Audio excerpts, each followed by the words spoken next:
for our day 2 of the Climate Smart Agriculture Policy Dialogue. We are exactly sitting at 8:45 and we were supposed to start at 8:30. I know that the summary won't take too long, so I think we should still be good to start at exactly 9 o'clock with our first session. I want to just ask, maybe as an announcement to begin with, that all the people that have got special dietary requirements, please see me. I think you failed to see the ladies outside yesterday, but please see me. The kitchen has been receiving requests for halal meals, and they have been coming randomly, so they want to just coordinate and make sure that those requests come through a central point. So we really appreciate if you could see me during tea time. If you're not halal, but you are another special diet, please just see me so that we make sure you're well taken care of. We have a packed session today, and we want to just make sure that we make up the lost time. So I'm going to invite at this point my colleague Kanto to come and give us a summary and highlights of yesterday's proceedings. Kanto.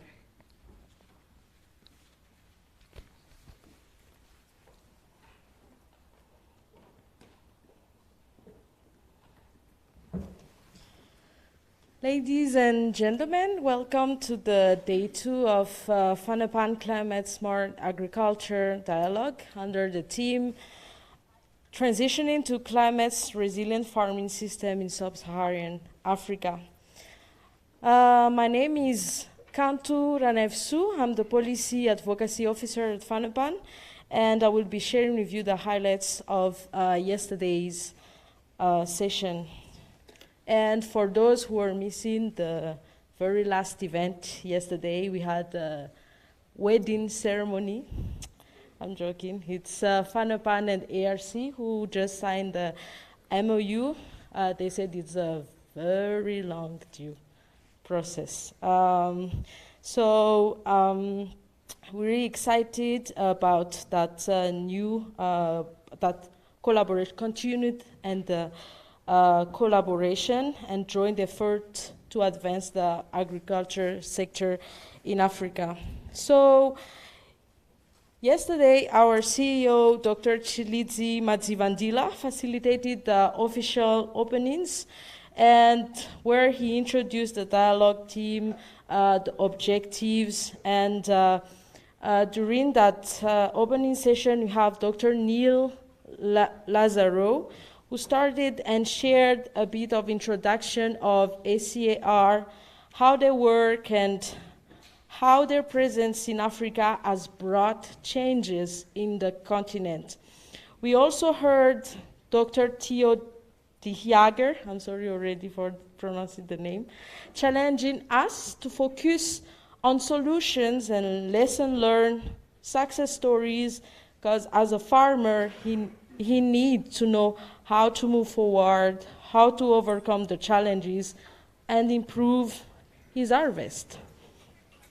Engineer James Sawaramba from SADC GMI, Groundwater Management Institute, shared that they are available to help to create enabling policy, legal and institutional framework to be able to make decisions and facilitate the development of water resources and have water securities for the development of the continent. The CEO of ARC, Dr. Lita,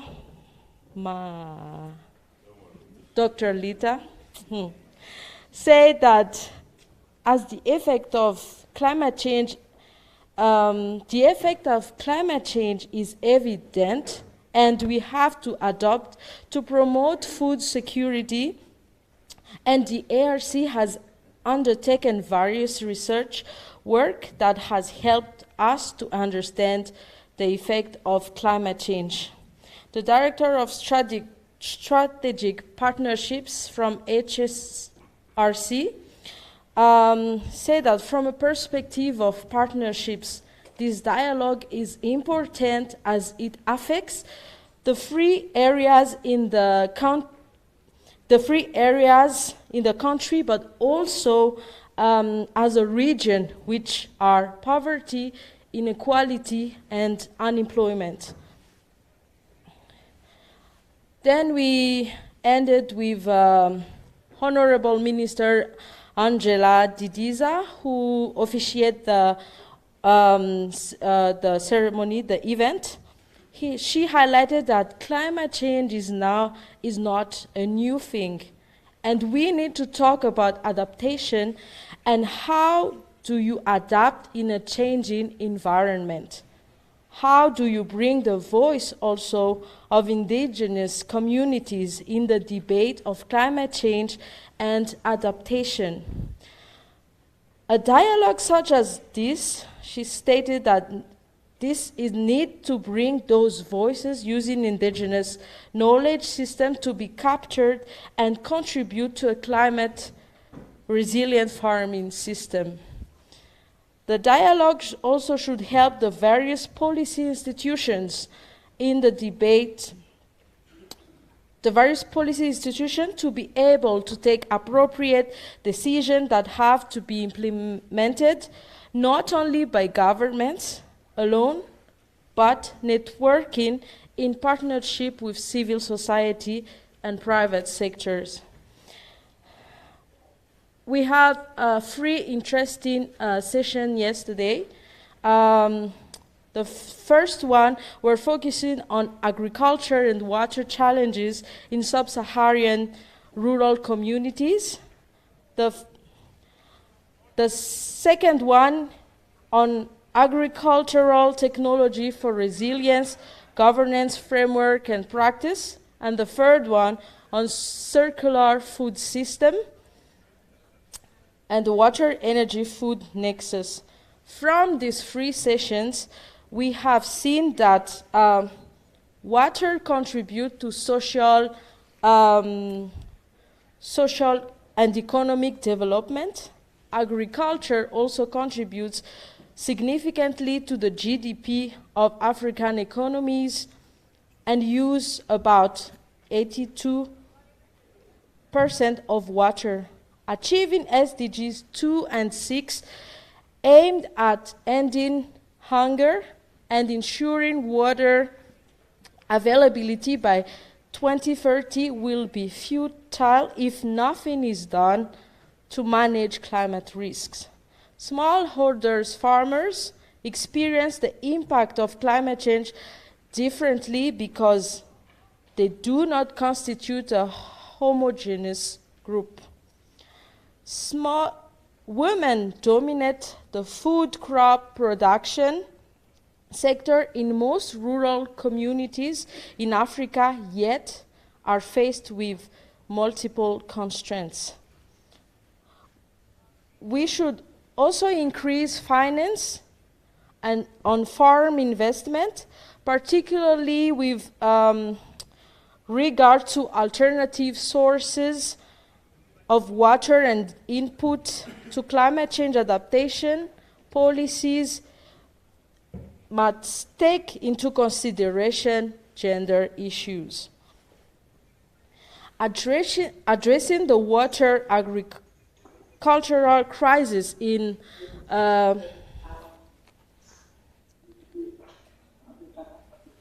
sorry, I am both managing.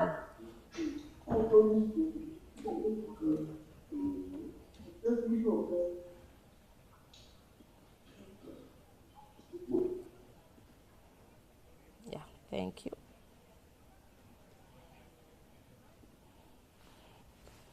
All right. Addressing the water agricultural crisis in Sub-Saharan Africa requires first changes in traditional mode of agricultural practices, increase farm investment is required, particularly on technology, mainstreaming of gender in adaptation policies, programs, and actions. Also, farmer-to-farmers learning is important to improve yields. Technologies such as GMO require understanding and knowledge of their attributes before one can conclude on whether to adopt or reject them. New technologies as ICT, biotechnology, innovation in irrigation improve productivity and resiliency by saves on water and energy, particularly in drought-ridden areas. Use of tools and AIPs in smallholders schemes have demonstrated to contribute self-sustaining irrigation systems, food security, and improved viability for rural households, can simultaneously achieve the development goals of government and investor.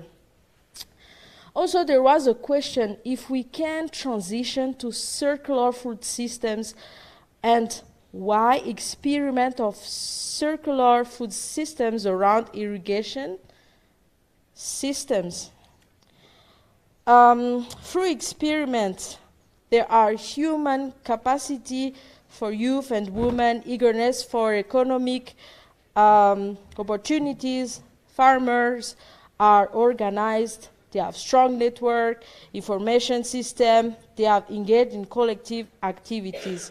So we also found that instead of having a linear food system producing food from irrigation system ending up in the urban areas, let's rather work with a higher level to begin to cooperate, develop networks, engage in the activities on the ground that will stimulate circular food systems.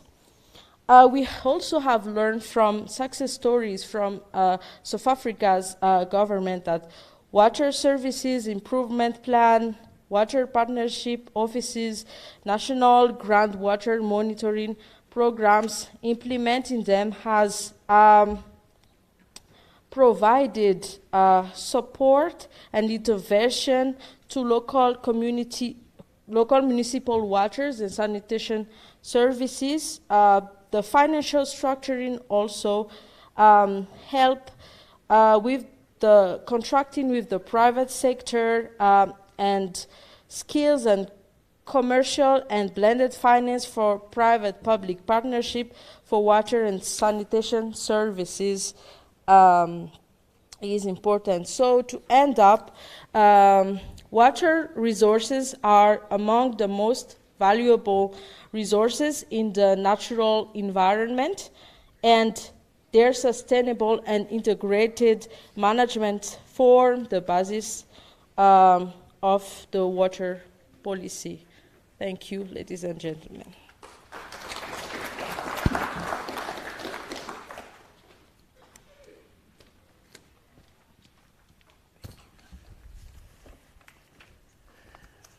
Good morning once more.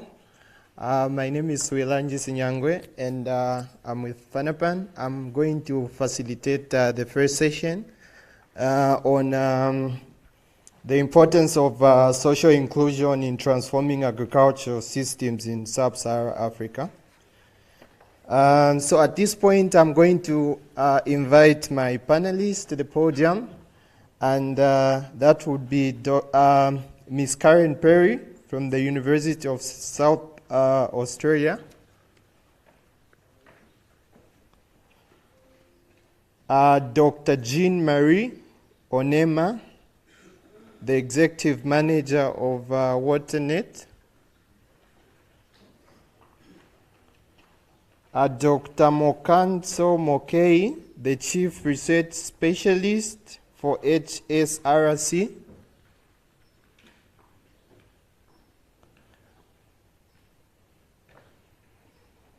And Mr. Aristrakra Mukenda, GIZ Tanzania. Then Dr. Elizabeth Mukandawire,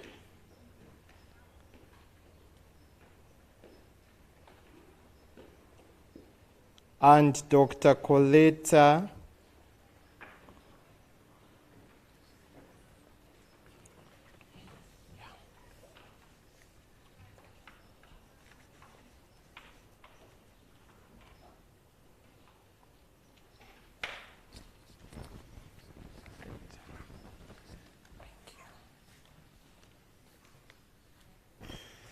So thank you very much. And so I'm going to facilitate this session on the importance of social inclusion in transforming agricultural systems in Sub-Saharan Africa.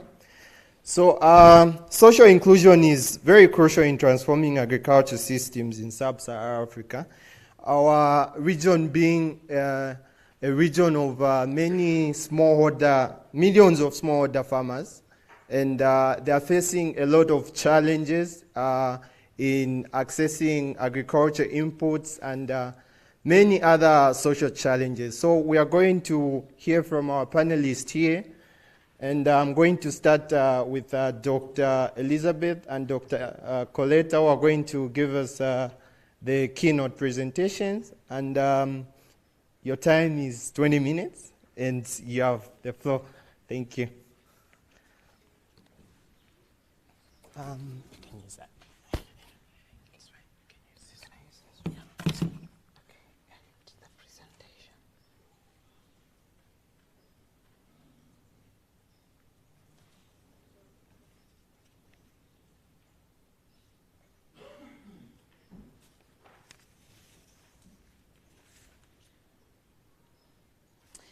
Thank you very much for this opportunity, and good morning, colleagues. I'm very grateful to be here to talk about the FSNet Africa model in the context of social inclusion in transforming agricultural food systems.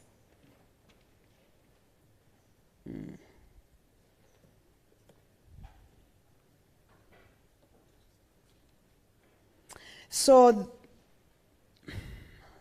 okay.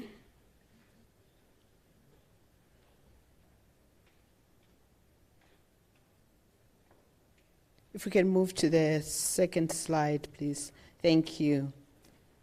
So the Food Systems Research Network for Africa, FSNet Africa, is research excellence project that is funded by the Global Challenges Research Fund under the auspices of the collaboration between African Research Universities Alliance, ARUA, and the UK Research and Innovation.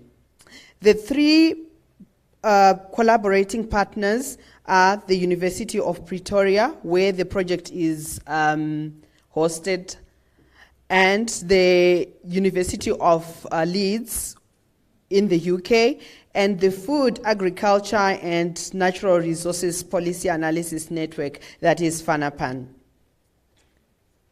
The overarching goal, can we move to the next slide? The overarching goal of FSNet Africa is to strengthen food systems research and the translation of evidence into interventions, using systems analytical research designed and implemented in partnership with a set of food system stakeholders. Our approach is to achieving this goal is to collaboratively produce context-relevant interdisciplinary research related to the African food systems, primarily through creating a 2-year-long structured research opportunities for early career researchers, research fellows. So FSNet Africa has established collaborations with 10 African institutions in these various countries that you can see in Ghana, Kenya, Zambia, South Africa, and Malawi. So in as much as we have these collaborations, we took up FANAPAN to help us implement our model in a way that works closely to multi-sectoral nodes and points of contact in these different countries.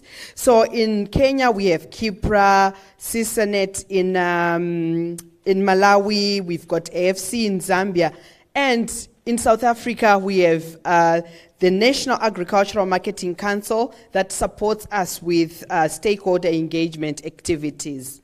In South Africa, the University of Pretoria and the University of the Western Cape are the two partner institutions. So at the heart of the FSNet Africa project is a 2-year structured fellowship program that is targeted at early career researchers working on any part of the food system. So I want to pause here and ask, what came to mind when you saw that picture? That is, what are you thinking of? What do you see? Is it all women?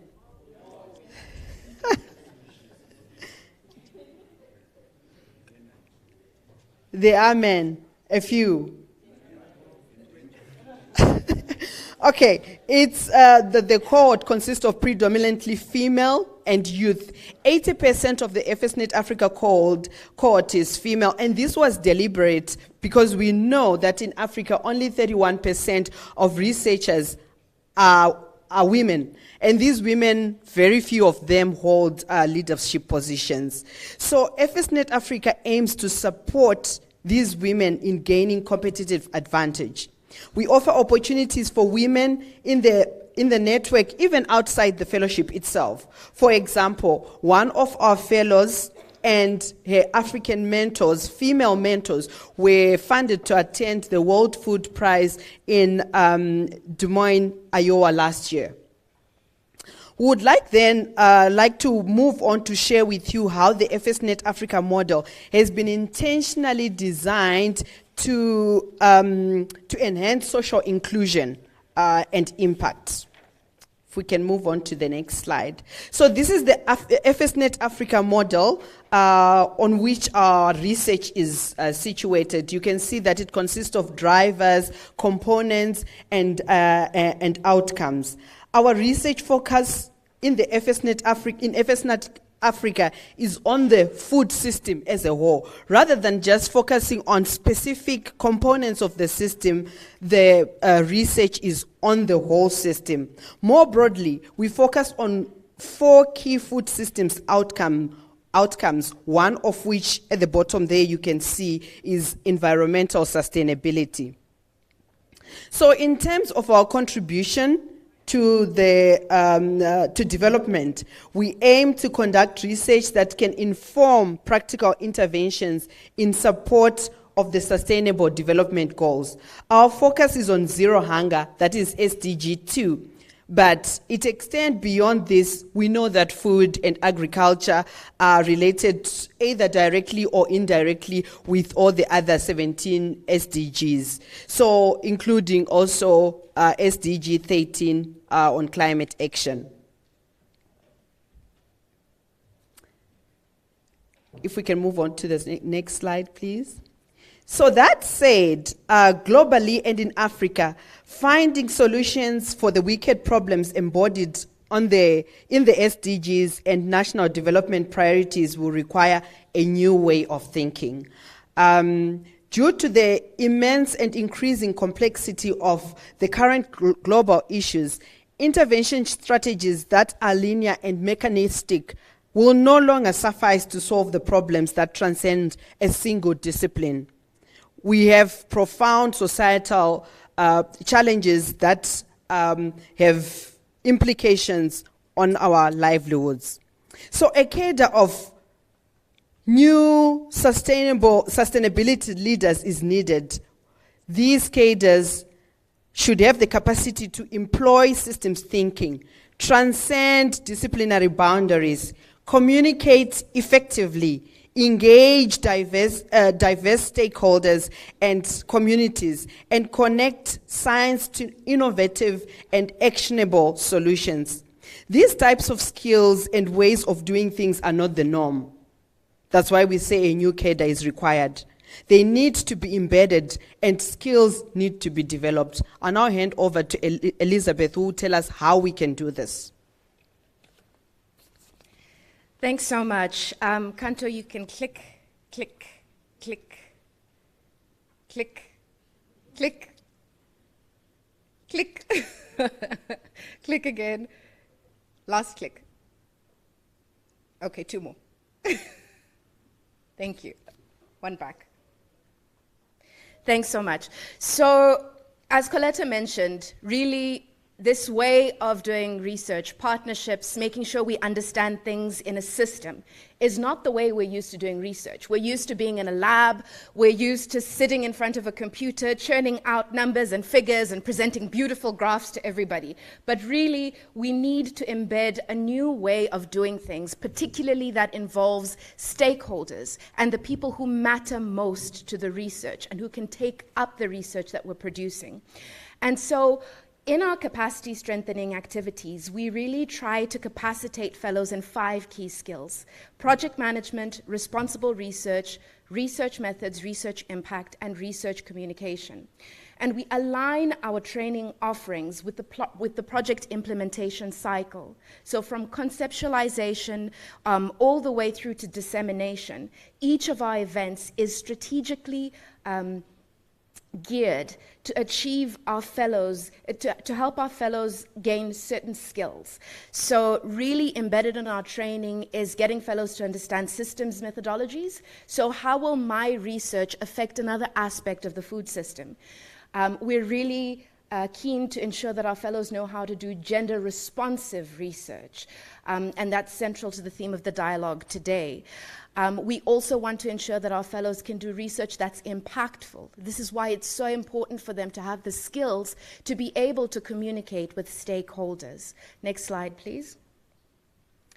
And so at the heart of our research is the research fellow. Please, could you click? And they drive the research direction. They're supported by an African mentor and a University of Leeds mentor. They're also supported by a UP researcher whom we call the UP host. Now, the role of the UP host is really to expand the research team's network within the University of Pretoria. In many cases, they're also active participants in the research project. Now, this model really allows for relationships across career phases. So the older researchers are able to impart wisdom on the younger researchers, but the younger researchers can also invigorate and inspire the more senior researchers in the team. Our research teams also transcend African or expand intra-African networks as well as international networks. And in each of our research teams, like Coletta mentioned, we want to break this siloed approach. And so each of our research teams has at least or has up to 5 disciplines represented. Next slide, please. So before I talk about how we engage with stakeholders, I want to ask you if you notice anything about this photo, about the research fellow. She's pregnant. And one of the things that we try to do at FSNet Africa is ensure that we take systemic gender challenges into account. So we said 80% of our cohort is female. And it's not just about the numbers. It's about ensuring that they can actively participate at any stage of their lives. So one of our fellows last year had just had a baby, and she had to participate in training and a research symposium. We supported her to come with her child, as well as a caregiver, to ensure that she could fully participate in the training without having to worry about her child being in another country. So FSNet Africa also tries to ensure that our research teams are connected to stakeholders through the Fanapan nodes. Now, the Fanapan nodes really help us to connect to civil society, private sector, and different industry players, even farmers. And we try to make sure that this process is ongoing. So if you could move to the next slide. From inception of the research project, fellows were encouraged to engage with stakeholders to find out, is my research relevant? Will it be meaningful to you? As they implement their research, they're also encouraged to continue engaging with stakeholders, farmers, whoever is going to be relevant to their research project, all the way through until disseminating their research findings, and finally until the research outputs are taken up into practice or policy. Next slide, please. So I want to introduce you to Khuliso Madima. She is a female farmer from Limpopo. And she is a fruit farmer. So she farms mangoes and lychees. But she also has other enterprises. You can click, click, click. Okay. For dramatic effect, this isn't going to work as well because I can't control my own slides. But anyway, so she has other investments. And when we met with her a few weeks ago, she shared with us the multiple challenges that she experiences. And we could really map this across the food system. She has challenges in renovating her irrigation infrastructure. She has challenges related to even gender, where female managers on her farm are not respected by the male workers just because they're female. But one of the main challenges that she identified is the amount of fruit that goes to waste because mangoes are so perishable. Kanta, you can click. And click again. There we go. So we realized that in our network, we actually have a fellow who is working on fruit waste as a byproduct. And we were able to connect the two because what Antoinette is trying to do in her research is understand how fruit can be used as animal feed. So some of the circular economy discussions that you had yesterday. And although we would have loved for Antoinette to connect with Kuliso at the inception of the research project, we're finding that her research is still applicable to Kuliso's need. In this way, Antoinette benefits because her research is being taken up into practice, but Kuliso is able to take what she saw as a challenge and turn it into something that can be of monetary value to her.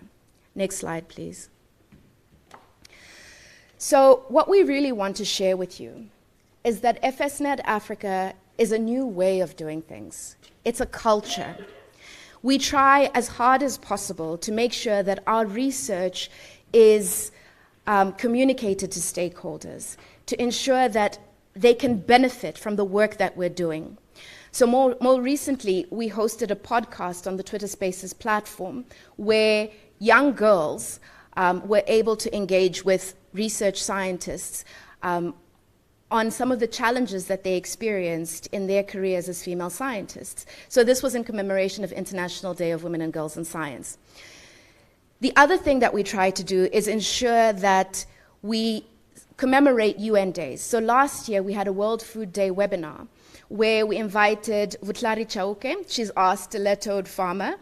And she was able to share how she uses climate-smart technologies on her farming, on her enterprises, to ensure that she is farming in a way that's sustainable. And we use these practical experiences to engage with our research as well. We also connect our researchers to young farmers who can benefit from their knowledge on sustainability, as well as provide them with innovations on sustainable business models. So I guess what we're really trying to say, next slide please, is that, and you can click, FSNet Africa is a culture. We really try to work towards inclusion by appreciating what we have as Africans. We try to enhance the Ubuntu that's in all of us by ensuring that we collaborate, by ensuring that we partner, by ensuring that we draw on the indigenous African knowledge and indigenous African crops. FSNet Africa is a culture that inspires inclusion and encourages us all to work together to transform the African food system. Thank you.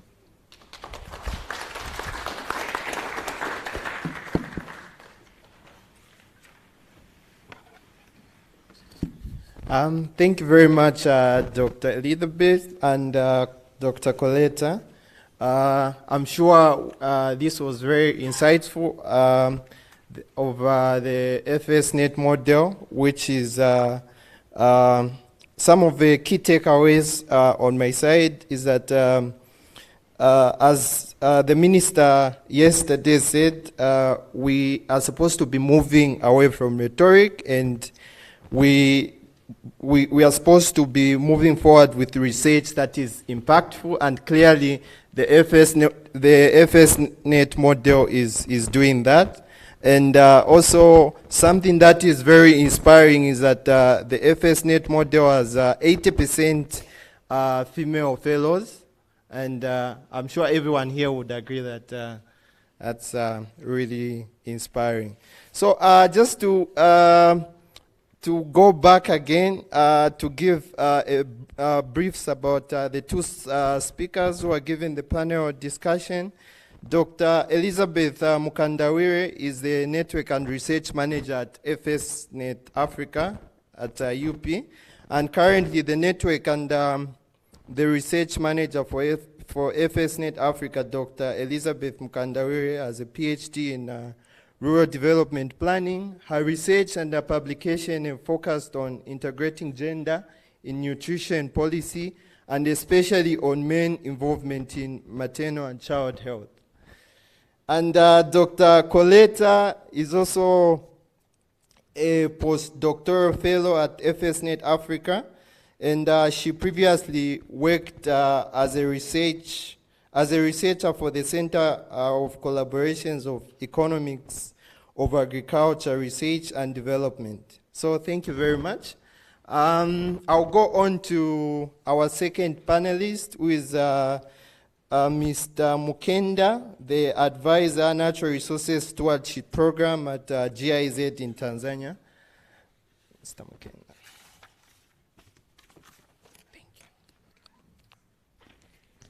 Thank you.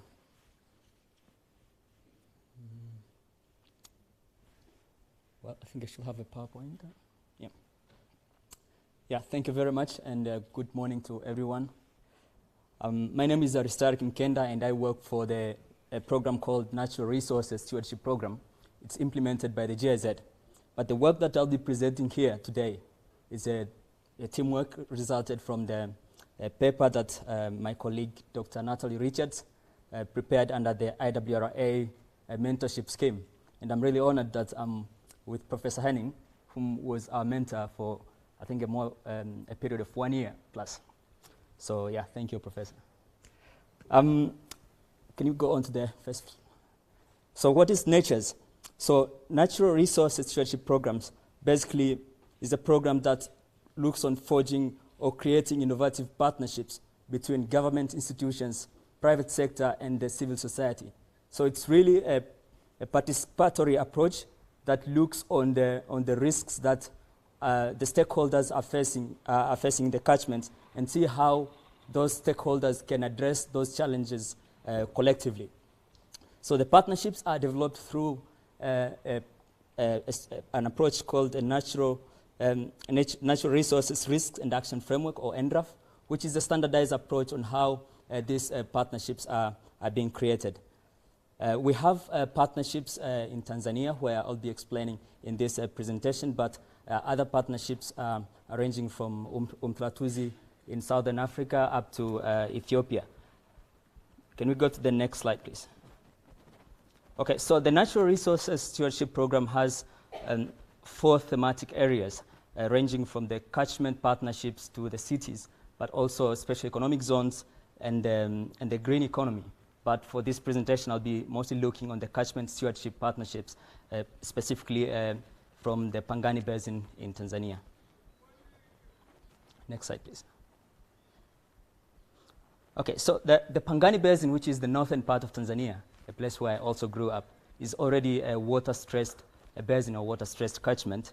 And the majority of the population there are really farmers, smallholder farmers, most of them smallholder farmers, but also the bigger farmers. And the shortage of water is already creating lots of problems, including the conflicts between water users and the smallholder farmers, especially in the dry season, but also the competing demands from other sectors as well. Because we said the major share of waters go to agriculture, but also we have other sectors like environment, by the biodiversity industry that also are competing for this. And because of all these risks, it creates a need for stakeholders from different sectors to say we need to sit down and discuss how are we going to share the limited precious resource that we have in the catchment. Next slide, please. So, looking on how are we doing participation, or how are we looking participation as being addressed in the catchment stewardship partnerships? The main challenges that we are trying to address first of all, are looking on what are the gaps that are in the IWRM, so Integrated Water Resources Management. So as good as this approach is, we all know that it has its implementation gaps. And the biggest implementation gaps that we see and we also analyzed in our paper is on the participation. Most of the approaches that IWRM are carried out in the catchments are really bottom down, so it lacks the participation model. So we have created, or the government have created the catchments, sub-catchments, and all these structures without really considering what was existing in the area, or without even considering or asking the stakeholders in the ground what are their feelings in implementing these approaches. But also we have a big gap on understanding on what are the existing regulatory frameworks, how are different structures and the governance processes work. Do the people know, what is the basin authority and what like in Tanzania, we have the water use associations. What are they doing and what are their mandates and how to go through them? So we have this knowledge gap between the water users and particularly to the farmers. But also we have other challenges such as wash and lacking this all enabling environment for participation. How should the stakeholders be consulted when the policies, laws, and the structures when the governments are implementing them? How does the consultation work? So all this framework is kind of missing, and what the stewardship approach trying to bring in here is now through having a stewardship partnership, we are creating really a participatory framework where stakeholders are involved in the planning and implementation of the decisions. So we're not saying someone coming and say we'll need to have X structure in the catchment, but rather something that has to be demanded in the area or in the catchment. But we're also looking on how can we really articulate the existing guidelines and the laws that are there. In Tanzania, for example, I can talk about the water use associations. So these are the lowest structure of the water management which are in the watershed. But do the people know, are the people really involved in this, the creation of the water use association? Do they know how the water use associations should be working? So we're looking how can we really articulate existing guidelines and regulatory frameworks to support implementation of the water governance topics. Yeah, maybe you can go to the next slide. So what we analyzed in the paper that we wrote, we looked on how does the stewardship partnership helps to cover the existing gap, the existing participation gap. And first of all, we looked on the aspects of ownership. It's getting easier. People owns better something that they co-develop.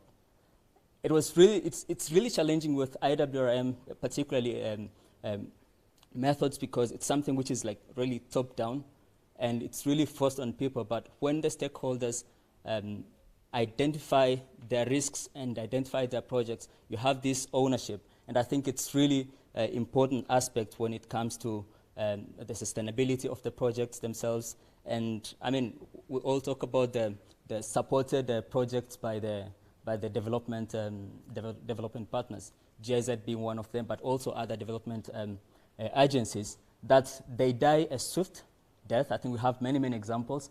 And one of the big reasons why they die is because we lack this participation. There is completely no ownership when these projects are being created and also when they are implemented. Also, we put the inclusion of marginalized and vulnerable groups at the heart of the implementation of the stewardship partnerships. So I talked about the three spheres of the stewardship partnership: the private, civil society, and the government agencies. So it's really important, and it's a core requirement for every stewardship partnership that you have a strong civil society and community representation in the partnership. Otherwise, it's not a stewardship partnerships. And it's really important that we make sure that the representation of the women, youth groups, but also let's not forget the smallholder farmers, particularly those who are depending on the rain-fed agriculture, because they're also a vulnerable group, and those who are in the smallholder farmers in the small and unorganized irrigation scheme. So not really an organized one, but we have quite a number of unorganized smallholder farmers. I mean, not totally unorganized, but the smallholder farmers who are sharing the irrigation canals or the furrows. And lastly, I'll talk about the efficiency and the sustainability, which is brought by inclusion of the diverse views and the perspectives of the different stakeholders, but also getting the stakeholders to realize what are the existing trade-offs that exist in the stewardship partnership. So it's not really about one stakeholder benefit from the other, but seeing how they can mutually benefit from their own partnership. So, so this is the paper, and I think maybe you can find time to look on the findings that were there. You can go to the last slide. Yep, and I think you can find more information of our projects and our partnerships in the Sub-Saharan Africa in the website. Thank you very much.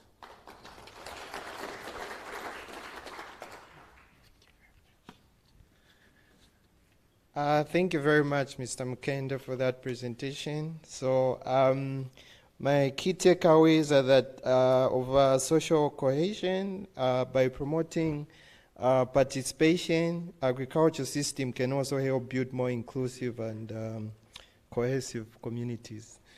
And also that social inclusions help to empower smallholder farmers, especially women and the marginalized groups.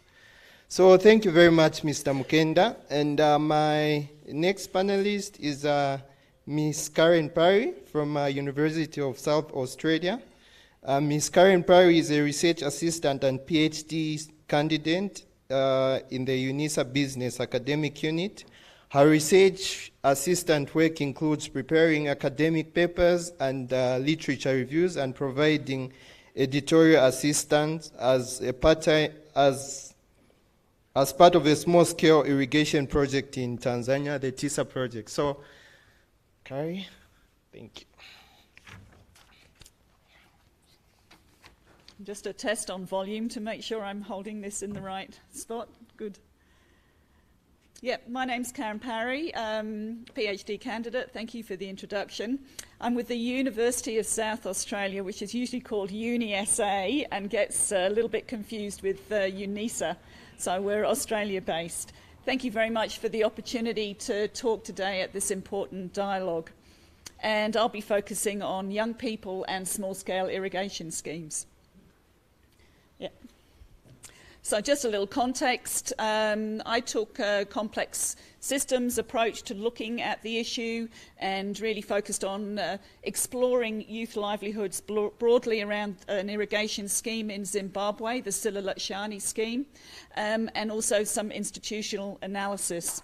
So it's mostly a qualitative study, and as has been indicated, it contributes to an ACR project, TISA. Just in preparation, my thesis wasn't really about social inclusion per se, so I sort of just had a little quick explore in terms of what we're thinking about with social inclusion, and it's a pretty broad-reaching topic. So improving the ability, opportunity and dignity for those that are disadvantaged on the basis of their characteristics so that they can contribute and take part in society. And we've already heard a little bit from our good speakers so far. And yesterday, what are we thinking about in terms of what's important? So what's important? We want to avoid exclusion. There's costs to exclusion, obviously, for the individual themselves, as well as the cost of all of us researchers looking for ways to rectify this issue. It's a lost opportunity if we don't include the ideas of as many as possible. Particularly in regard to irrigation schemes, we've got issues around intergenerational renewal. And if we think in the complex system context, then really we're wanting change to spread across the system so that we get transformation, and that needs to be inclusive. So included in what? We can think about that broadly, included in any market, any service. We've been talking about agricultural food systems, research, climate smart agriculture, CFSR, circular food systems, and so forth. So they're all things, aspects that we need inclusion in. And I think also in non-farm opportunities as well. What we're hoping to realise is improvements in resilience, food security, well-being, and we need those outcomes to be inclusive too. So included in what more specifically on irrigation schemes? Just want to make a point that around the Sila-Lutshani scheme in Zimbabwe, there are households that are members of the scheme, and there are many other households that live around the scheme that I call non-scheme households. They're not members of the scheme, and some of that is by choice in the past, linked to the dysfunctionality of the schemes in the past, but that's the reality that it is now. So therefore we have an inclusion-exclusion element right up in terms of households. But that's not always straightforward. Sila-Lutshani has approximately 840 irrigation plots on the scheme. If we think of the number of households, we're talking about several thousand young people that live in households. So whilst there is some exclusion, we're never going to have every young person having access to own account farming on those irrigation schemes. And again, thanks. So we've heard some of these different activities. So what we're thinking about inclusion is inclusion in education, inclusion in land tenure opportunities, extension services. So when we're thinking about irrigation, there's all those types of activities where we need to think about inclusion. And there's a variety of constraints for young people and other households more broadly. So education, we know that parents' ability to pay for their children to go to school has an influence on who's included and excluded. There's a gender dimension. Teen pregnancies often bring a complete end to education opportunities, full stop. Parents' health can have an impact in terms of who accesses education. Land, plots and irrigation, there's many different constraints in terms of exclusion. Availability, I've already mentioned. Costs to engage and get the inputs to get started. Household size, whether you're one of several siblings, whether you're the child of a mother that's married a second time, that makes your chances of access a little bit more difficult again. Parents' characteristics, lots of interesting dynamics there in terms of how parents decide amongst their children who may get to inherit that plot and get to use that plot. Extension services sometimes are delivered in English, not in local language. That creates exclusion and a barrier. And we've already been talking about participation. Certainly participation, just as one example in scheme decision-making for young people, is impacted or constrained by intergenerational issues, respect for elders, the willingness of young people to be involved or to stay silent, patronage, and many other things. Thank you. We can go on with different types of activities and things that we need to think about inclusion. I just wanted to share a little bit of work that I did through my PhD in terms of mapping out youth livelihoods on the scheme. And I used two dimensions to look at that and get a visual representation to see, help see what was happening a little bit. So one of the scales, one of the dimensions is around livelihood outcomes. And the stories that we hear from young people speak to us, for some young people, about struggle and not progressing economically. So that's one category. There are others that are managing to just sort of inch ahead. They have enough resources to be able to just maybe get into that next activity that allows them to inch ahead. There's another category that are doing quite well relative to the others.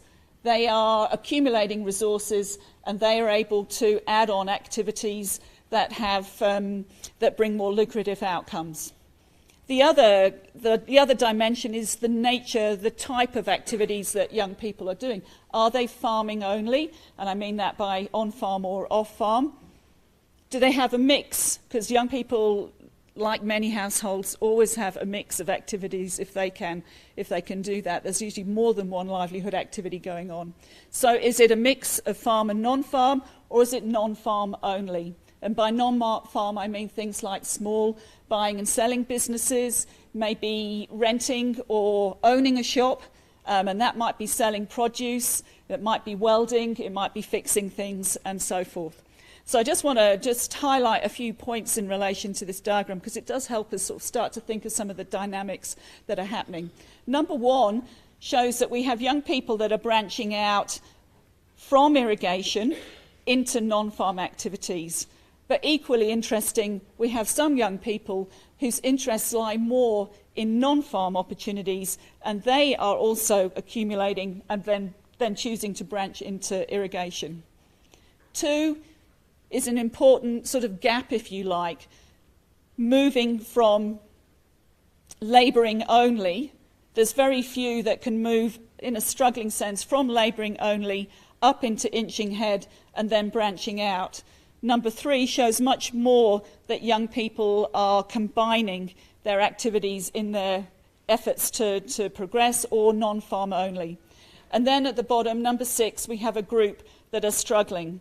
And the point I want to make in terms of this group is that some of it, it's not gender, some are females, some are males, some are from scheme households, some are from non-scheme households. Some are in their late teens and may yet, we hope, progress. Others are close to 40, and that is where they have been the whole time. Thank you. Another slide I want to share, well, don't worry, we're not going to talk through all of this. The other thing I did with my research was to look at young people's adaptive and innovation capacity. So if you look in the centre at the grey area, drawing from the literature, I looked at 6 dimensions of capacity. And there's a lot of individual capacities within these dimensions. So, for example, resources includes access to land, financial resources. Skills and knowledge also includes things like cognitive skills, which are often impaired by poverty. Mobility, another quite big category, includes livelihood diversification, but also physical mobility. Is it easy to move around the scheme? How long does it take? Can you move to another location to access work? The other 3 are fairly explanatory. But because there's so many different capacities, as you can appreciate, there's a lot of interrelationship between those. So we need to consider not just one set of capacities, but this broad suite. And one thing that seemed to be coming through from my research, that it's really only those that have reached branching out, have that broad suite of capacities that they've been able to acquire. They're the ones that can engage in leadership and civic engagement. The other thing I want to just highlight with this diagram is the blue shading. We're talking about a system, a complex system, so constraints arise at many different scales.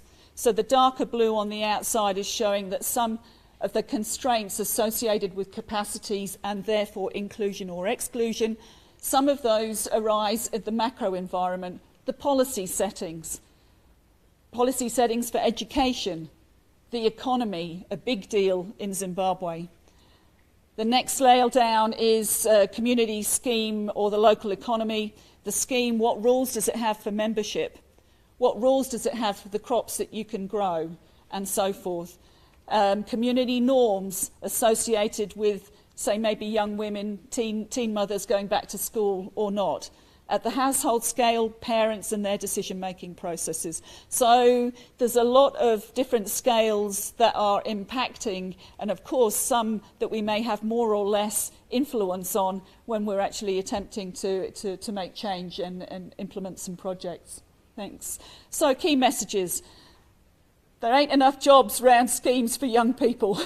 We need more productive opportunities, and that includes non-farm. And that group that I mentioned about those that fix and weld and design and make equipment or have the possibilities to do that, I think in the context of value adding are particularly important. I used to work with farmers markets in the UK, and when anybody was making that jump from growing up to the next level, it nearly always involves some equipment. Yes, we can get it from Alibaba, but we might need it fixing up at some point or other. We need more nuance to this concept of disadvantage and inclusion and exclusion. It's complex. There's a lot going on in this space. It depends on the activity, the capacities of the individual, and these intersecting barriers, and gender being an obvious element to that intersection of barriers.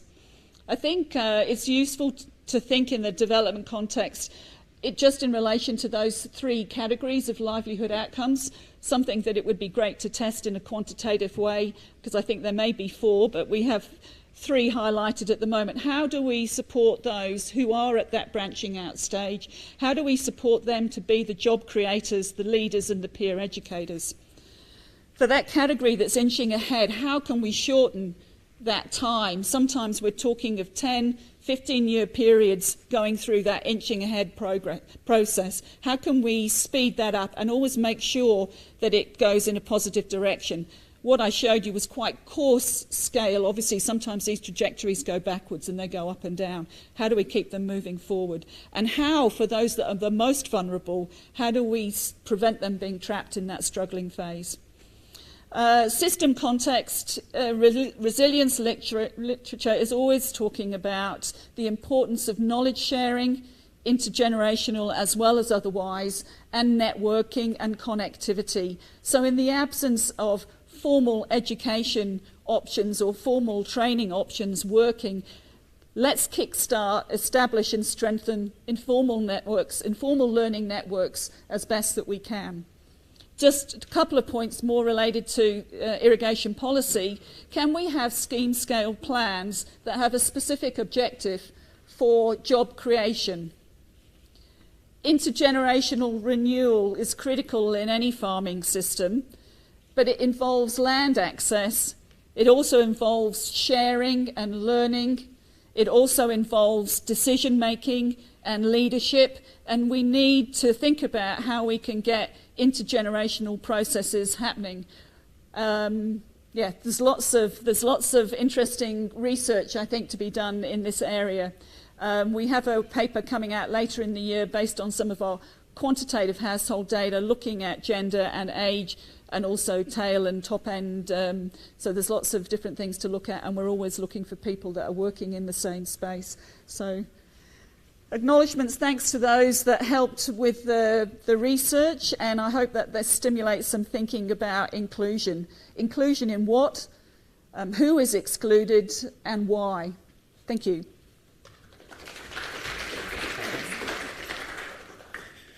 Thank you, Karen. Very interesting presentation, and very interesting topics on social inclusion. My next presenter is Dr. Jean-Marie Onema from the WaterNet. Dr. Jean manages the implementation of WaterNet capacity building activities across the 16 SADC countries. He holds a PhD degree in from the School of Engineering and Built Environment of the University of Wits University, South Africa. He is currently the Vice President of the International Commission on Water Resources Systems, ICWRS. Thank you very much, Doc. Thank you for that nice introduction.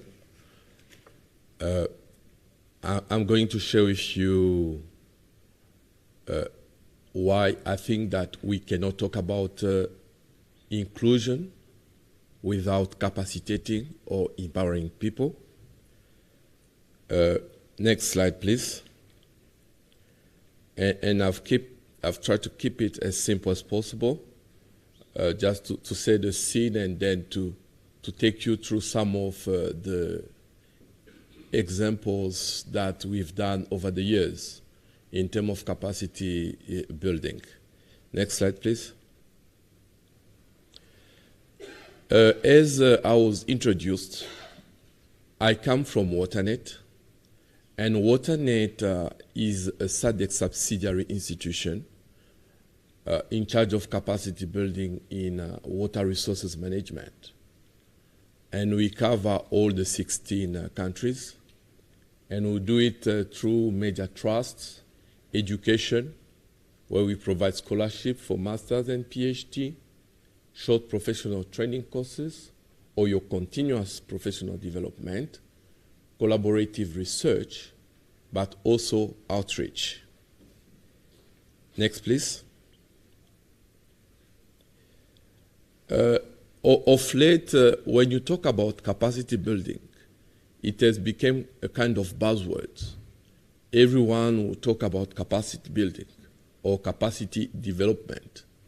And I always find useful to set the scene when it's come to our understanding of capacity building from a WaterNet perspective going forward. What we have understood is that when it comes to capacity, and I think Perry mentioned as well, the focus has been over the years on looking at knowledge explicitly. While if you want impact on the ground, knowledge is just one of the pillars. You still need capacity in your institutional arrangement, in your leadership, but also in your accountability. So when it comes to our capacity building activities, we are cognizant of those levels of change, and we conduct our need assessment having the whole picture in mind. Next slide, please. Please click till we have all there. So when it comes to capacity building, we use individuals as our entry point, but we have institutional performance indicators that we start with as we try to put the capacity building in mind. And those three aspects are to do with performance. So we would look at our capacity building. Are we training or are we providing more efficiency or more effectiveness to the training? But we also consider the aspect of stability, because without stability, you don't have impact also on the ground. And what we mean is the fact that when individuals are trained, such knowledge should be as much as possible disseminated or institutionalized, so that if one move on, the knowledge will still be there. And of course, adaptability, there are new emerging trends that require that continuous improvement. The other aspect, next slide please, that we pay attention to, it's no longer about the numbers. It's no longer about who's being capacitated, but it's about the competency, or if you want, the proficiency level. So before we talk about any kind of capacity, we want to know what is the level of capacity that you are getting into. Some of these trainings, like your webinar, they're just good to make people aware of some of the concepts.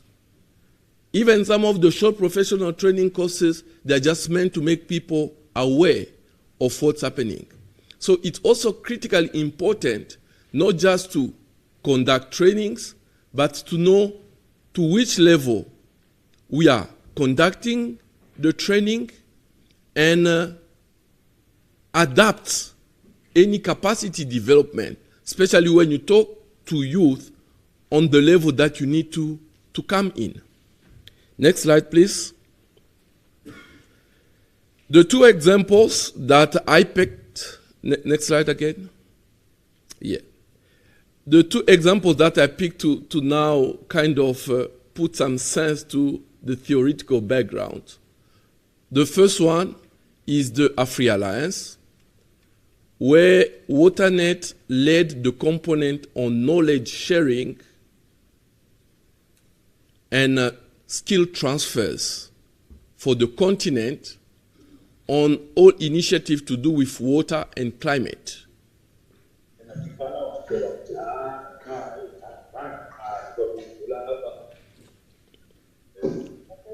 So what came out was that there are several initiatives that are mushrooming in terms of water and climate across the continent. And we felt that there's a need for more coordination, to have more impact on the ground. So one of the channels that was identified, maybe let's go to the next slide first.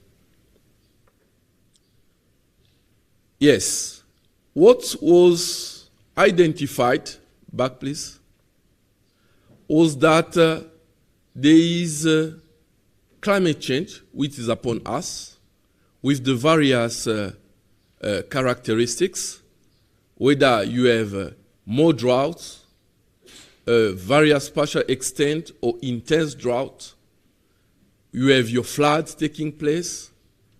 So there is the issue of security, but also of striking the right balance. Because there is a need to ensure water security, food security, energy security, but also the balance among those competing needs. And for that, next slide please,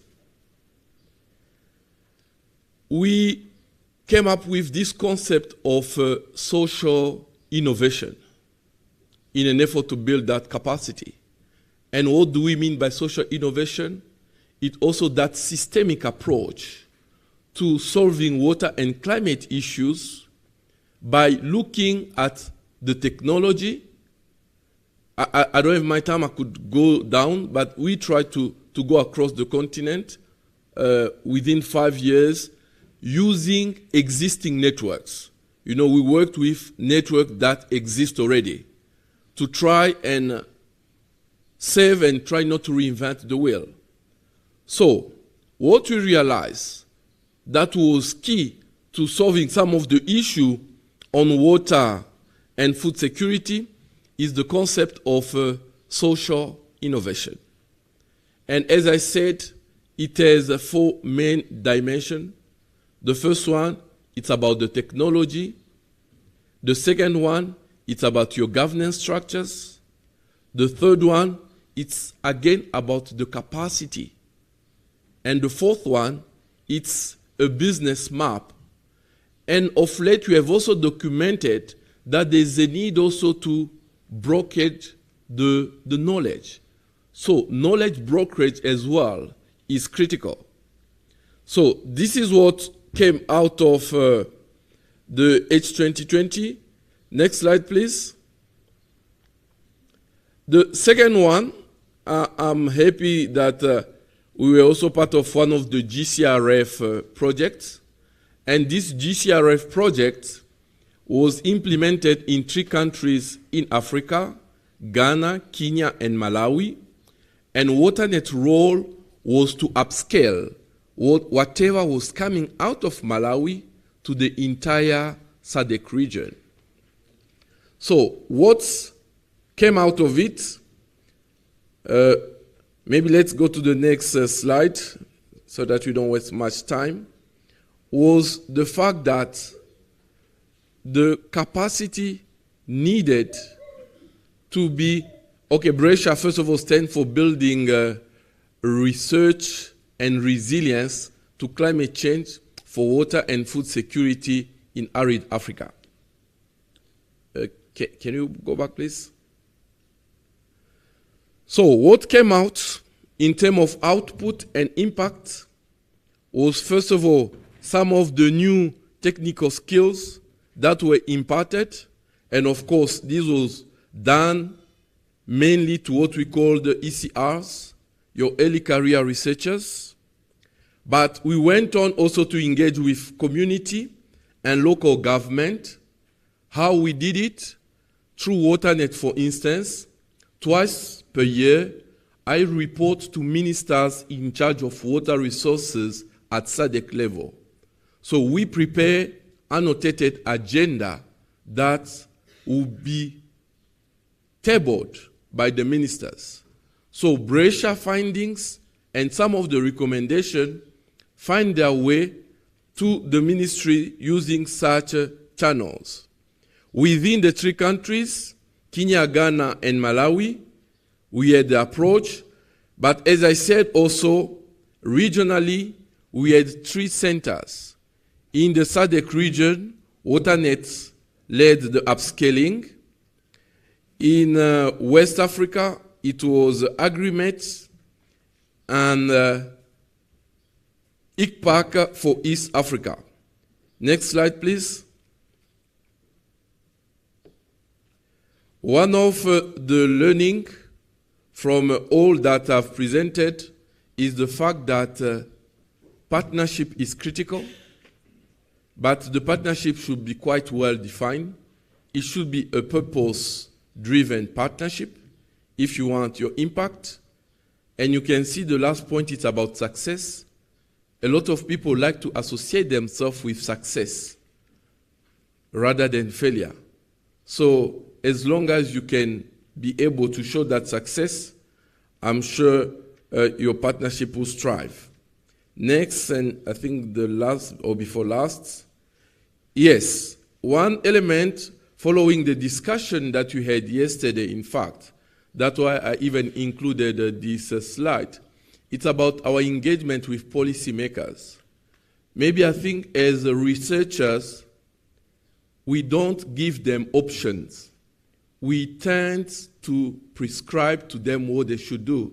But what we have learned over time is that as much as our research or project might be good, we should always present options.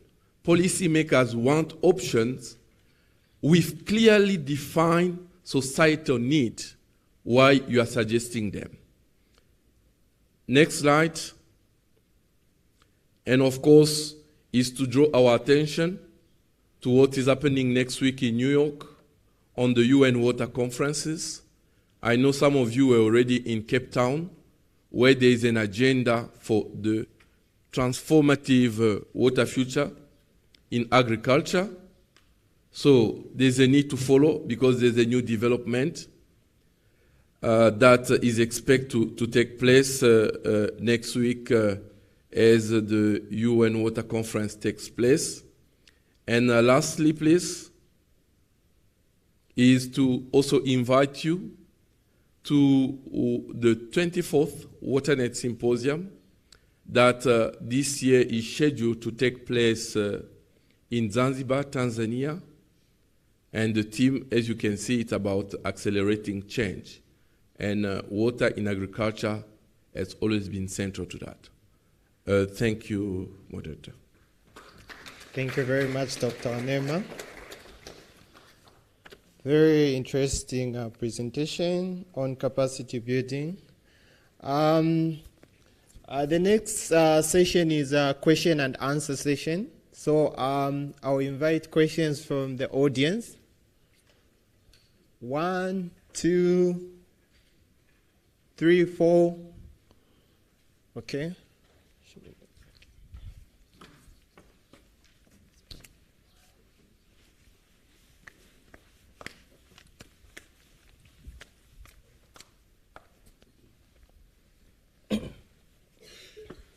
Thank you.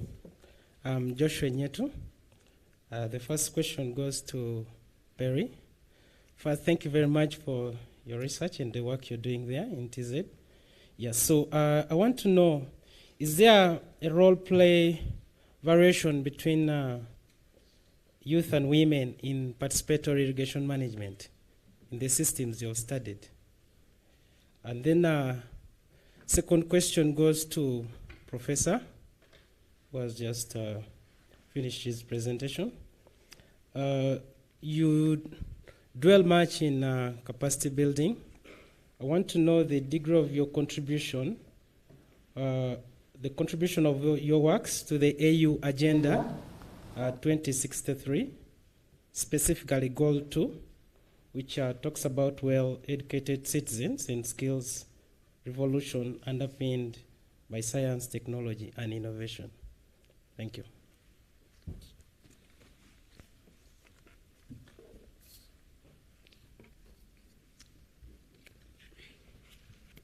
Thank you so much for those insightful presentations about social exclusion. My name is Oreste Naiga from Makerere University, Uganda.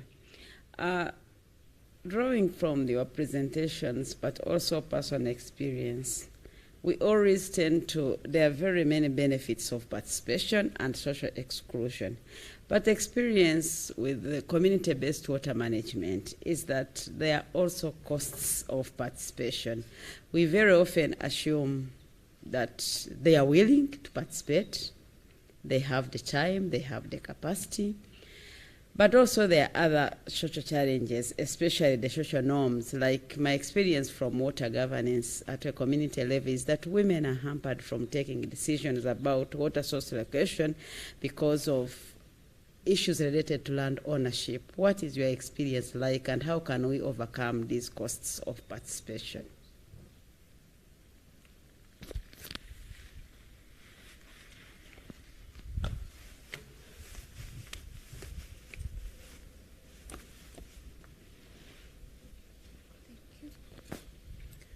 Morning, everyone. My name is Wendy Geza, and I'm from the University of KwaZulu-Natal. I'm a PhD student in transition. I submitted my PhD in December, so I'm waiting for results. But I've got two things that I wanted to ask. The first one is not a question, but it's directed at Karen. Since you are looking for people to partner up with, I'm here. I think you are my research twin, but I was mostly looking at youth participation, inclusion, and empowerment in food systems in Africa. So we'll definitely have a chat afterwards. And then my question is for FSNet Africa. I'm not sure if I missed this part of your presentation, but how do you actually join the program?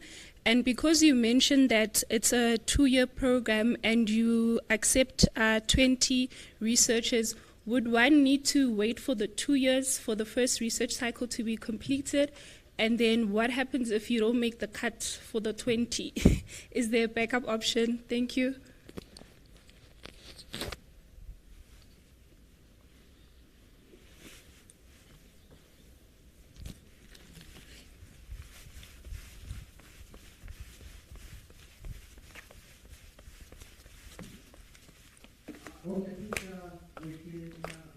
Panelists to respond to the first set of questions. I think I'll start with you, Perry.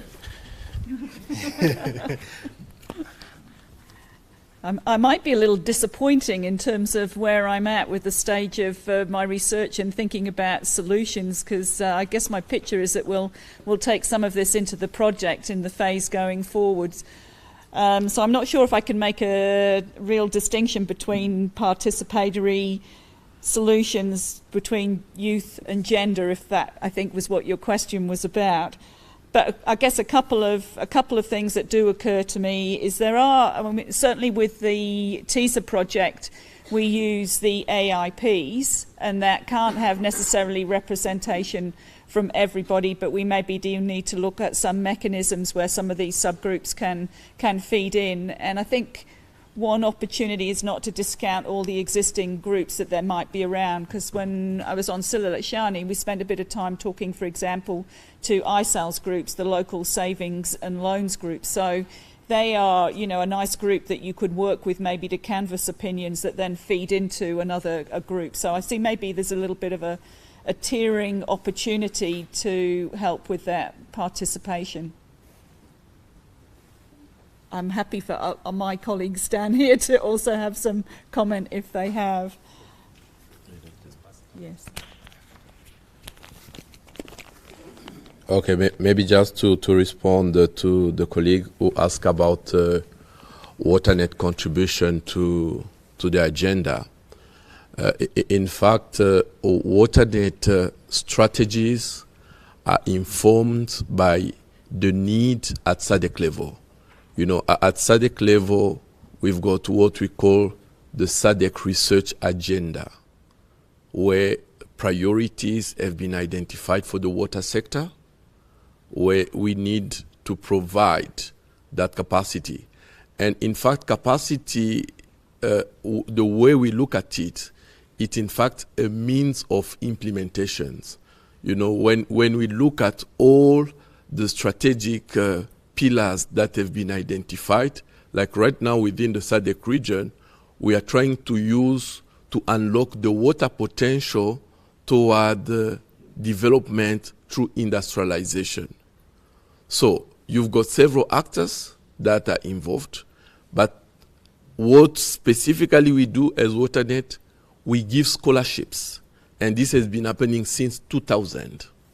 We give scholarships to nationals from all the 16 SADC countries to go and undertake their masters, and now we are piloting even PhDs in water-related institutions.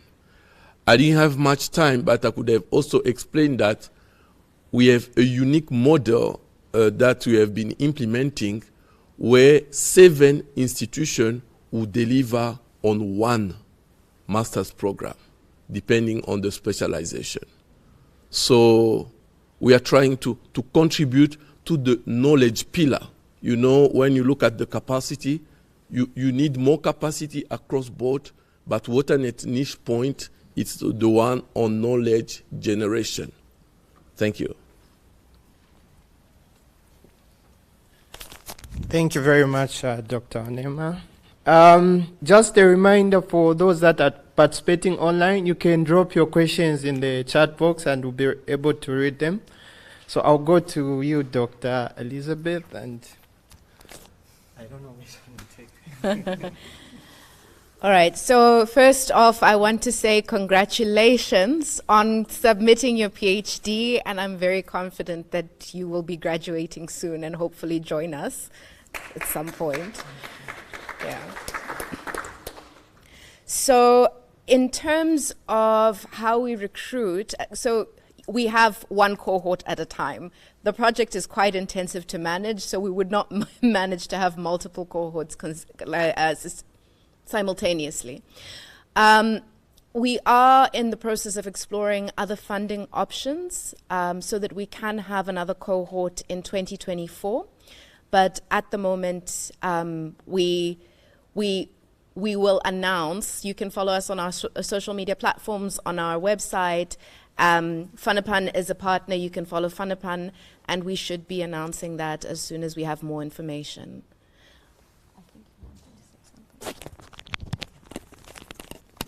I'm not sure if I have a satisfactory answer for the cost on participation, because I think, to be honest, this is also something that we're really struggling with. We all talk about we need more community involvement, we need community participation, we need more, let's say, water use association, this watershed organization, to participate in planning and implementation. But what will be the incentive for them to participate? For the water use association in Tanzania, for example, this is a voluntary position. It's not somebody who is paid to do their job. So how are we motivate them to come to the meetings, for example? So I can only share the experience and the examples that I have from Pangani. So one is on the participation. When individuals feels that their voice counts, when they come to meeting, what they propose, something is done. They feel they're more motivated to keep on attending those meetings, to keep on participating in those kind of exchanges. So does their voice count? So if when their voice count, we feel there is more participation, people are more engaged, they feel they're more encouraged to participate in the meetings, and this is the whole concept of the bottom-up approach. Like they feel there is a difference from when the decisions were made on the top, and now they feel they are part of the making of the decision. So for me, it's more about do the people feel, do the community feel that their voice count in the decision making and implementation. So I think that's all I can say about the participation cost. But I think we are also still looking at what could be the other models of facilitating participation. That could be allocations from the public sector, because the private sector can definitely pay for the implementation of activities. Then will the public sector be happy taking their role, facilitating the communities and the civil society to participate? Are they willing enough to share the information about the different activities that they are facilitating? So I think it's more the political will and the decisions of the government institutions. That's what I can say for now. Thanks. Thank you very much. I'll take 3 more questions from the audience. Okay.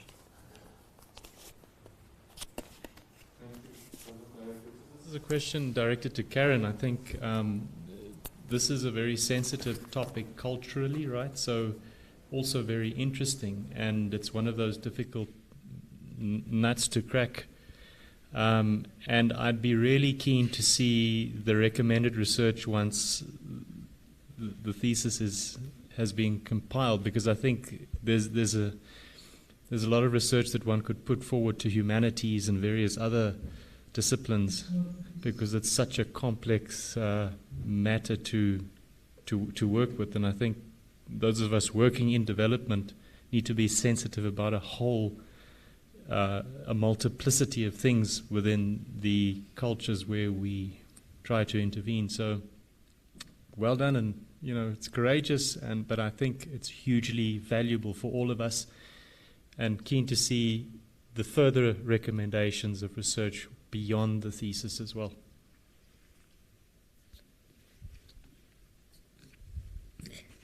I'm Matilda from the University of Pretoria. Karine, my question is directed to you. Thank you for the wonderful presentation, and some of the issues that you raised are issues experienced in different parts of Africa. So my question now to you is, I want to understand what are the long-term impacts of your research in terms of influencing changes in perception, attitudes, cultural practices, and stereotypes that contribute towards widening the social inclusion gaps. Thank you. Any other question? We have. I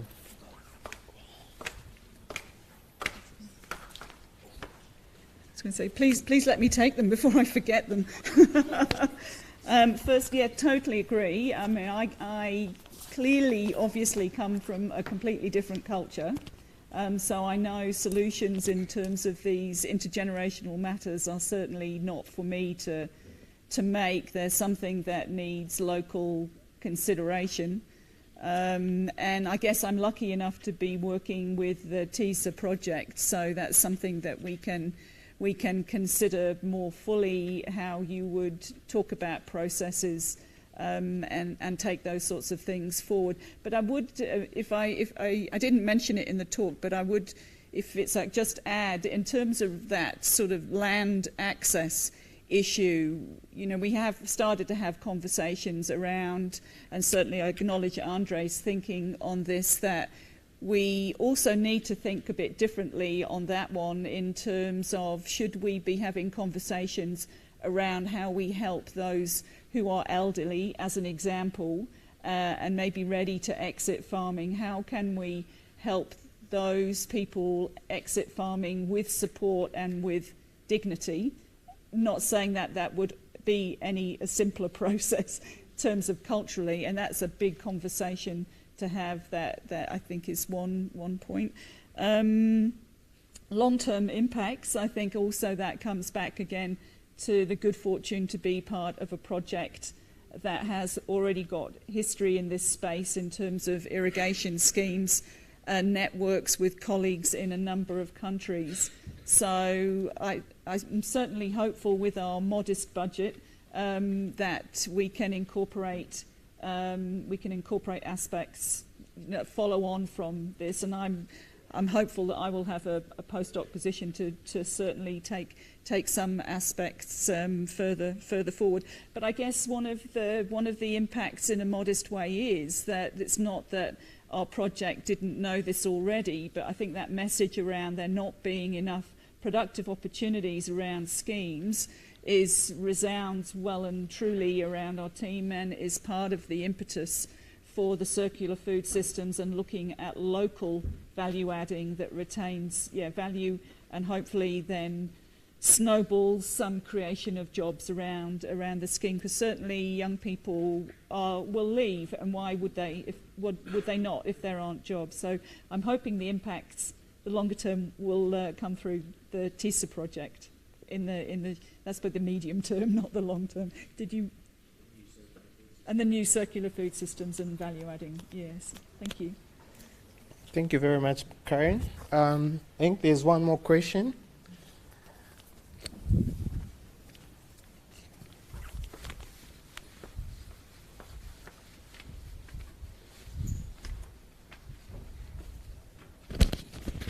Thank you. I think part of the question has already been raised, and I thought maybe I should just add my voice again. The issue of culture, I think this is very, very important, and I guess this is where we get it wrong. And maybe when we think about social innovation, we need to pay more attention to this. Because we have been doing development in the continent for a very long time. And I don't know if we are succeeding. And the issue of social inclusion, I wonder if it's social inclusion in the context where communities participate because they have to. I wonder if they are coming in with the freedom that is required to be able to innovate. I suspect that they are coming in not fully independent and not bringing the innovation side of things. And often when we come in, we bring a solution in one area and think that we are also experts in other areas where the communities might have already made a lot of progress in terms of advancement. So maybe as we think about social innovation, we need to think about social inclusion in the context where these are independent participants who can be able to bring their side of the story. But I am just worried that it seems like we will continue to have these poor communities because the ecosystem is such that we need them to exist ourselves. So maybe we need to rethink this whole thing.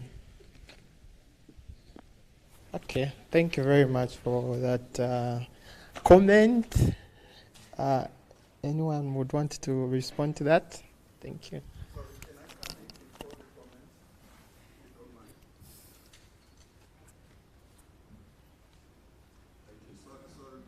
Program Director, for deranging your thought process there. Simbasibanda is my name. I'm with FANAPAN. I think when we're talking, I don't know if this thing is not working. It's on. Okay. When we're talking social inclusion, I just want to go back to the issue of gender, women empowerment.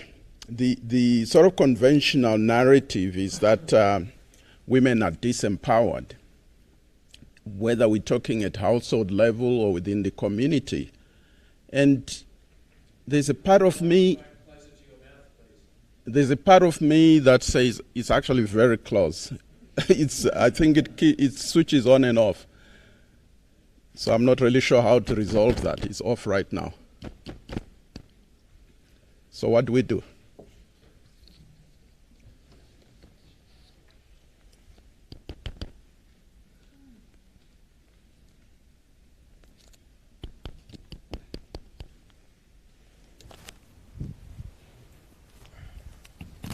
Okay, I hope this stays on. What I was trying to say is that the conventional narrative is that women are disempowered, whether we're talking at household level or within the community. But growing up in the village, my mother was not disempowered. In fact, she was a very powerful woman. What we need to understand is the cultural issue that my colleague, Prof. Norman, my wife, has just been talking about, and that there's an aspect of what is expected from a woman in public, which they play out. It's theater. And a woman who is very powerful in a household will not display that power in public. And when you go as researchers and talk to to that woman, she'll play the disempowered woman. And I'm sure those of us who are married here, I don't know how many men would say they're more powerful than their wives. When my wife says, we need to talk, I start shaking. And yet, when we're in public, she'll defer to me and say, go and talk to them. So I just wanted you to think through that and say whether the kind of things we're putting in these documents, are they representing the true position of what's happening when you're talking social inclusion and all these things? Just food for thought. Thank you very much, Professor Simba. I think in closing, I'll give you a minute each to just reflect on the two comments. I'll start with you, Dr. Kaleta. Okay, thank you very much. I very much like the comment made by Prof. Maiwasha about our revisiting that definition of social inclusion.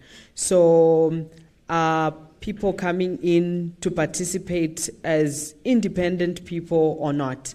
And for me, there, I think it's about exploring the aspirations of people when they participate in a program.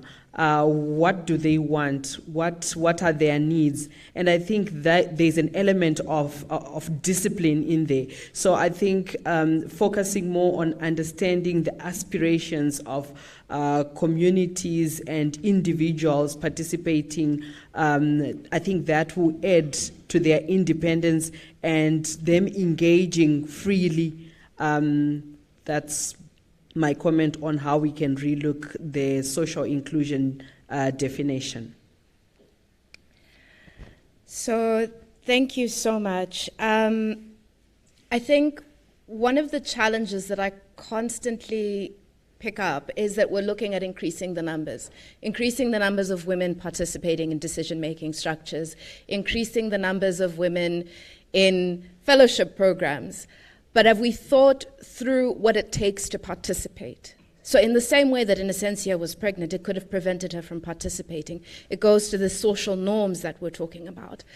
And thank you so much, Prof. Sibanda, for provoking us, because I think at the end of the day, we also need to think about the language that we're using. We want to empower women as if we have the power to empower them. Do they not have the agency to achieve this themselves? Do we not need to be digging deeper, looking at intergenerational knowledge and trying to understand from a cultural perspective, our Africanness, what it is that we can draw on to support these women attain their aspirations? So I think we need to think about that a little bit more deeply. Yeah, thank you very much. What I can say about the inclusive participation there, I mean, I can reflect back in our program. So we had the first 5 years of implementation. One of how we evaluate ourselves, we used to look how many men and women attend to meetings, conferences, whatsoever. But then we realized maybe that's not good enough yet. So we need to see, we need really to see, do we have inclusive and meaningful participation in our partnerships?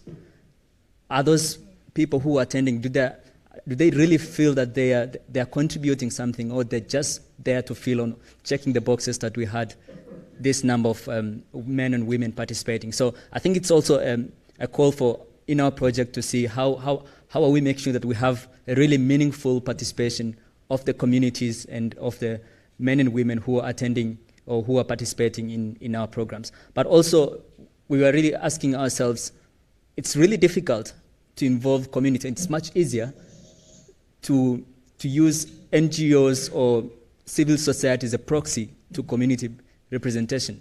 But often case, that may not be true. I mean, the organizations and civil society may be in the partnership or in the projects representing their interest rather than what the community really wants. So something that we're also asking ourselves, is it good enough already to say we have civil society as a proxy to community, or do we really need to have the communities, and how are we getting to involve them?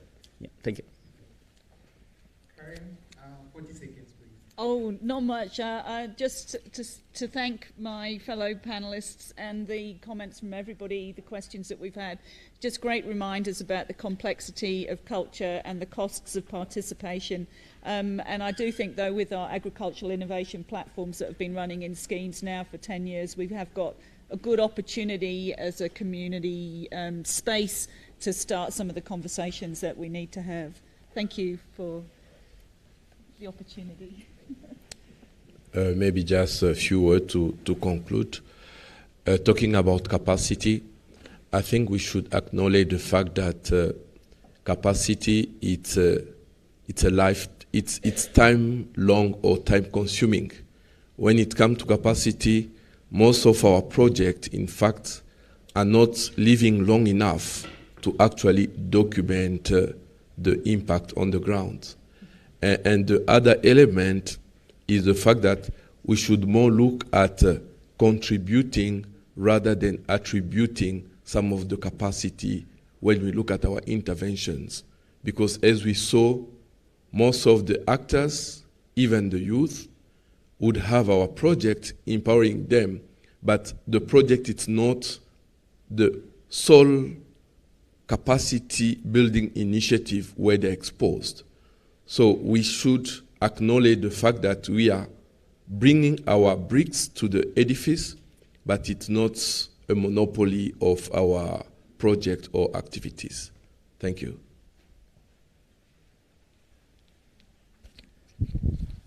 Thank you very much to the panelists and, of course, the audience for that. For being very good participants in this session. So just to conclude, social inclusion is a very critical component of transforming agriculture systems in Sub-Saharan Africa. It is especially essential for ensuring the smallholder farmers, especially women and marginalized groups, that to have equal access to resources and services needed to provide their productivity and incomes and well-being. By creating more inclusive agricultural systems, we can contribute to food systems, poverty reduction, resilience, and social cohesion. So thank you very much, and we can now go for the health break, which will be we are 2 minutes above 10, so I think it's not bad. I apologize for that, but yeah, we can proceed for a healthy break in the cafeteria. Thank you very much. Thank you.